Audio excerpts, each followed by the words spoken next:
नमस्ते सम्पूर्ण नेपाली भाइहरूलाई र हाम्रो जनजाति भाइहरूलाई। भाइ, तपाईहरुले काम धेरै राम्रो गर्नुभयो, धेरै भन्दा धेरै राम्रो गर्नुभयो। अहिले चाहिँ तपाईहरु आपसमा लडेर काम बिगाड्दै हुनुहुन्छ र खास गरेर एक चीजको लागि ध्यान दिनु कि तपाईहरुकै बीचमा रहेर पार्टीको कार्यकर्ताले चाहिँ आफ्नो फाइदा उठाइरहेछ के।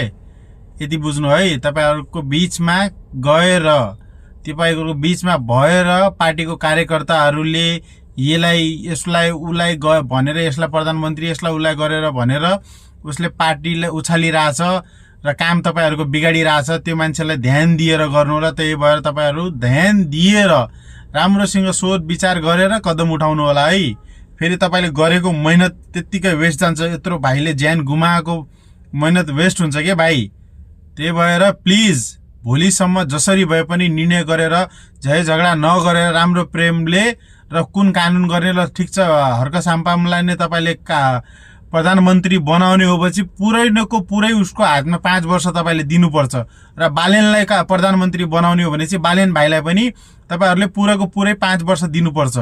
त्यो 6 महिनाको लागि तपाईले दुईटैलाई बनायो भने चाहिँ तपाईले दुईटैलाई गुमाउनु हुन्छ के। फेरि त्यसपछि तपाईलाई राम्रो मान्छे भेटिदैन, फेरि त्यस्तै खाते नेताहरू भेटिने हो।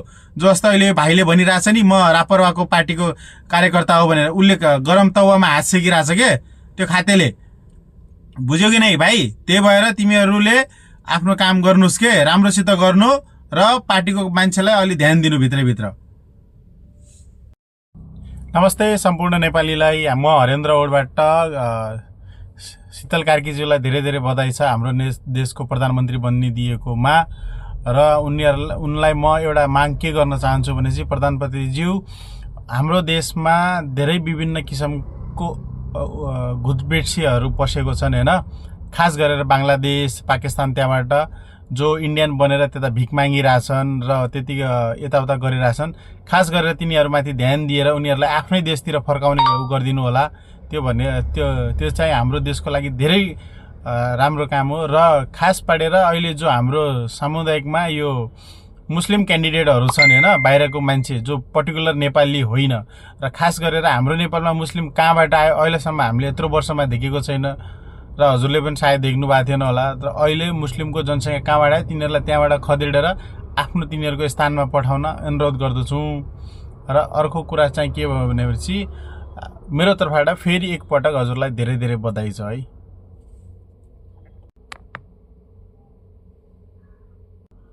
र 6 महिना पछिको तयारी राम्रोसित गर्नु होला है साथीहरू। जो हुन्छ जो उम्मेदवारलाई छ राम्रोसँग गरेर भोट दिनु होला।